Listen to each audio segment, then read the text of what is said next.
দেশ জুড়েই চলছে শহীদ বুদ্ধিজীবী দিবসের শ্রদ্ধা নিবেদন। এ বিষয়ে জানতে যুক্ত হচ্ছি সহকর্মীদের সঙ্গে। শুরুতে যাচ্ছি চট্টগ্রামে, সেখানে আছেন সহকর্মী নয়ন বড়ুয়া জয়। জয়, চট্টগ্রামে শ্রদ্ধা নিবেদনের কি চিত্র দেখছেন জানাবেন?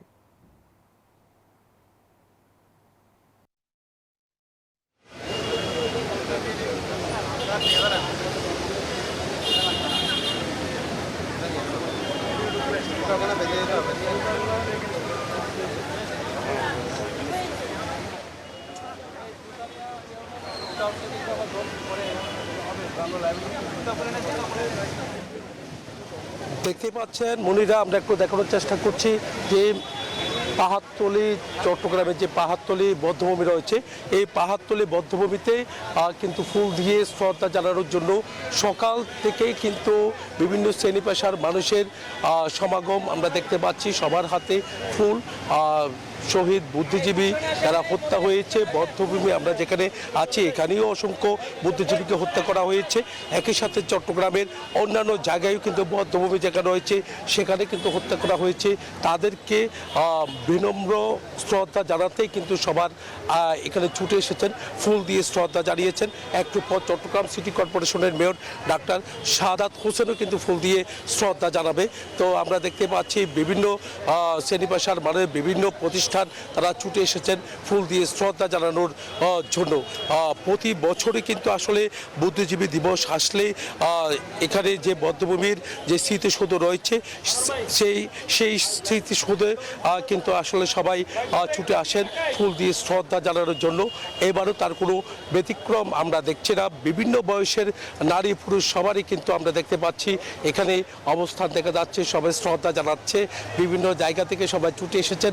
আইনশৃঙ্খলা বাহিনী তাদেরও একটা সতর্ক অবস্থান দেখা যাচ্ছে, যেন বধ্যভূমিতে যেহেতু বিভিন্ন শ্রেণী পেশার মানুষের সমাগম ঘটে, ঠিক এই সময়টার মধ্যে যেন কোনো বিশৃঙ্খলা সৃষ্টি না হয়, কোনো অপ্রীতিকর কোনো ঘটনা যেন না হয়, সেদিকে কিন্তু তাদের নজর রয়েছে বলে আমাদেরকে জানিয়েছেন। একটু পর চট্টগ্রাম সিটি কর্পোরেশনের মেয়র ডাক্তার শাহাদাত হোসেন এসে এখানে ফুল দিয়ে শ্রদ্ধা জানাবেন। আমরা একের পর এক করে কিন্তু দেখতে পাচ্ছি বিভিন্ন সংগঠনের ব্যানারে এখানে স্মৃতিসৌধে এসে তারা ফুল দিচ্ছেন। তারা বলছেন যে বুদ্ধিজীবী হত্যার বিচার তারা চাচ্ছেন। তো স্বাধীনতার এত বছর পার হলেও বুদ্ধিজীবী হত্যার বিচার কিন্তু এখনো পর্যন্ত তারা পায়নি। তারা বলছেন বুদ্ধিজীবী হত্যার বিচার তারা চাচ্ছেন। আমরা কথা বলবো, আমার পাশে আছেন, একটু আপনার সাথে একটু কথা বলতে চাচ্ছি। আজকে বুদ্ধিজীবী দিবস, তো আসলে এই দিবসে আপনাদের প্রত্যাশা কি? আমাদের প্রত্যাশা হলো স্বাধীন সার্বভৌম বাংলাদেশ। আমরা চাই শুধু আত্মত্যাগ, এটা অর্থবত হোক, বাংলাদেশে ঘরে ঘরে শান্তি ফিরে আসুক এবং সমতা, স্বাধীনতা, সার্বভৌমত্ব এটা বজায় থাকুক, এটাই আমাদের প্রত্যাশা। অনেক ধন্যবাদ। এই ছিল আমার এখানকার সর্বশেষ। ফিরে যাচ্ছে আমার সহকর্মী, অপেক্ষা করছেন রাজশাহীতে মর্তুজার কাছে।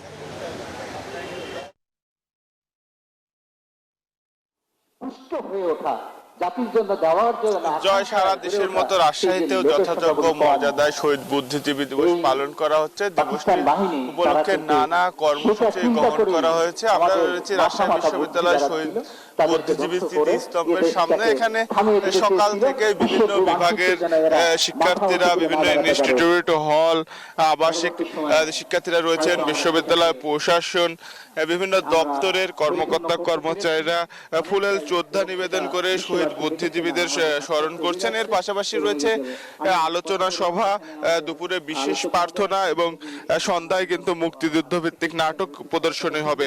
আর রাজশাহী বিশ্ববিদ্যালয়ের 3 জন শিক্ষককে বাড়ি থেকে তুলে নিয়ে হত্যা করে পাক বাহিনী। এর মধ্যে সংস্কৃতি বিভাগের শিক্ষক শহীদ সুখরঞ্জন সমাদ্দারকে 1971 সালে 14 এপ্রিল হত্যা করা হয়।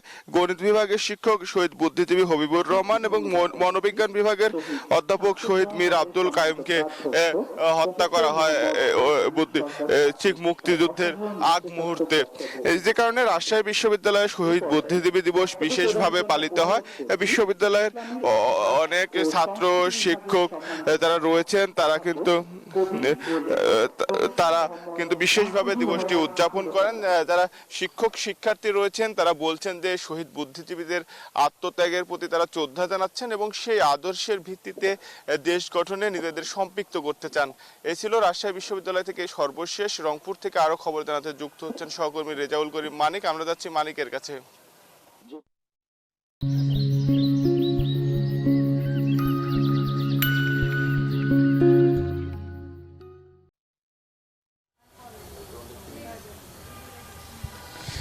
মতুজা, আসলে সারা দেশের ন্যায় রংপুর টাউন হলে যে বদ্ধভূমি রয়েছে শহীদ বুদ্ধিজীবীদের, সেই বদ্ধভূমিতে ফুলের শুভেচ্ছা মধ্য দিয়ে স্মরণ করা হয়েছে জাতির শ্রেষ্ঠ সন্তানদের, অর্থাৎ বিভাগীয় কমিশনার শহীদুল ইসলাম, ডিআইজি আমিরুল ইসলাম সহ জেলা প্রশাসন, পুলিশ প্রশাসন থেকে শুরু করে অর্থাৎ বিভিন্ন সরকারি বেসরকারি যে সংস্থাগুলো রয়েছে তারা কিন্তু ফুলের শুভেচ্ছা তারা অর্থাৎ শ্রদ্ধা ভরে স্মরণ করেছেন জাতির শ্রেষ্ঠ সন্তান শহীদ বুদ্ধিজীবীদের।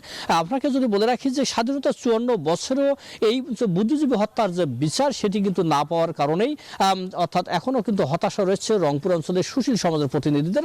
আমি একজনের সাথে একটু কথা বলতে চাই, একটু আপনার কাছে জানতে চাই যে আজকে শহীদ বুদ্ধিজীবী দিবস, তো আজকের এই দিবসের দিনে আপনার প্রত্যাশাটা কি একটু আমাদেরকে বলবেন? আজকের এই বেদনা বিধুর দিবস জাতির জন্য একটি শোকাবহ দিবস। এই দিবসে আমার প্রত্যাশা, আমি আশা করছি আগামী ত্রয়োদশ নির্বাচনে যারাই সরকারে যাবেন এবং সরকার গঠন করবেন, সেই সরকার এই জাতির শ্রেষ্ঠ সন্তানদের যারা হত্যা করেছে তাদের যে হত্যাকারীদের একটি সুষ্ঠু তদন্তের মাধ্যমে একটি দৃষ্টান্তমূলক বিচার করবেন, এটাই আজকাল আমার প্রত্যাশা। কথা বলছিলেন বর্ষিয়ান সাংবাদিক সালিকুজ্জামান সালেকের সাথে। তিনি কিন্তু বলছেন যে অর্থাৎ এই 24-এর বিপ্লবের পর অর্থাৎ এখন আর জাতি এই বিচারহীনতা দেখতে চান না, জাতি চান অর্থাৎ মুক্ত স্বাধীনতা, মুক্ত বিহঙ্গের মতো ছুটে চলবে এবং অর্থাৎ বিচারহীনতা যেখানে রয়েছে সেই বিচারহীনতা দূর করে যারা এই শহীদ বুদ্ধিজীবীদের হত্যা করেছেন তাদের হত্যাকারীদের দৃষ্টান্তমূলক শাস্তি কিন্তু চান রংপুর তথা এই অঞ্চলের অর্থাৎ সুশীল সমাজের প্রতিনিধিরা। একটি বিষয় বলে রাখি যে এই আলোচনা সভা রয়েছে, মোনাজাত করা হয়েছে। এছাড়া রংপুর বিভাগে যে প্রতিটি জেলা রয়েছে জেলা প্রশাসনের উদ্যোগে কিন্তু আজকে কিন্তু এই শহীদ বুদ্ধিজীবীদের স্মরণ করা হচ্ছে। অর্থাৎ সব মিলে অর্থাৎ জাতি কিন্তু সারা দেশের মতো রংপুর অঞ্চলের মানুষও কিন্তু শ্রদ্ধাভরে স্মরণ করছে জাতির এই শ্রেষ্ঠ সন্তানদের। এই ছিল আমার কাছে রংপুর থেকে সর্বশেষ খবর। একই খবর জানাবেন ময়মনসিংহের সহকর্মী সৈয়দ নোমান।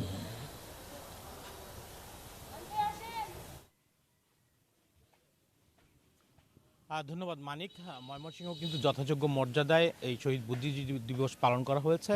আমি একটু জানিয়ে রাখি, যদি সকাল 7:30টায় কিন্তু প্রশাসনের উদ্যোগে এই যে আমি যেখানে দাঁড়িয়ে আছি অর্থাৎ কাচারিঘাট থানাঘাট সংলগ্ন যে শহীদ বেদি আছে সেখানে কিন্তু ফুলের শ্রদ্ধা নিবেদন করা হয়েছে। পুলিশ প্রশাসন, জেলা প্রশাসন, বিভিন্ন শিক্ষা প্রতিষ্ঠান এবং সাংস্কৃতিক সামাজিক যে সংগঠনগুলো আছে অথবা ব্যক্তিবিশেষের যে যারা আছেন তারা কিন্তু সবাই এখানে ফুলের শ্রদ্ধা নিবেদন করেছেন। এবং আমি আরেকটু জানিয়ে রাখি, বাংলাদেশ কৃষি বিশ্ববিদ্যালয়ের যে বধ্যভূমিটি আছে সেখানেও কিন্তু বিশ্ববিদ্যালয়ের প্রশাসনের উদ্যোগে এই শহীদ বুদ্ধিজীবী দিবস যথাযোগ্য মর্যাদায় কিন্তু পালন করা হয়েছে। এছাড়াও কিন্তু দিনব্যাপী আলোচনা সভা এবং শহীদদের কেন্দ্র করে দোয়া মিলাদ মাহফিলের কিন্তু আয়োজন করা হয়েছে। আর সকালে যারা এই শহীদ বেদিতে এসেছেন তাদের সাথে আমরা কথা বলেছি। তাদের কিন্তু দাবি একটি, যে এই বুদ্ধিজীবীদের যারা হত্যা করেছে তাদের বিচারের আওতায় আনা। এবং তারা যেটি বলছেন যে এই বিচারহীনতার সংস্কৃতি কিন্তু আসলে এই মানুষকে অপরাধের দিকে ঠেলে দিচ্ছে এবং বিচারহীনতা সংস্কৃতির কারণেই কিন্তু দেশে অপরাধ প্রবণতা বাড়ছে। সুতরাং তারা চাচ্ছেন যে যত দ্রুত সম্ভব এই বিচারের আওতায় এনে এই শহীদ বুদ্ধিজীবীদের আত্মার যেন শান্তি পায় সেটি কিন্তু তারা চাইছেন। সব মিলিয়ে ময়মনসিংহের যে শহীদ বুদ্ধিজীবী দিবস উপলক্ষে যে নানা আয়োজন এবং যথাযোগ্য মর্যাদায় বুদ্ধিজীবী দিবস পালন করা হয়েছে। আমরা এখন একই খবর জানতে চলে যাব খুলনায়, সেখানে অপেক্ষা করছেন মাকসুদ।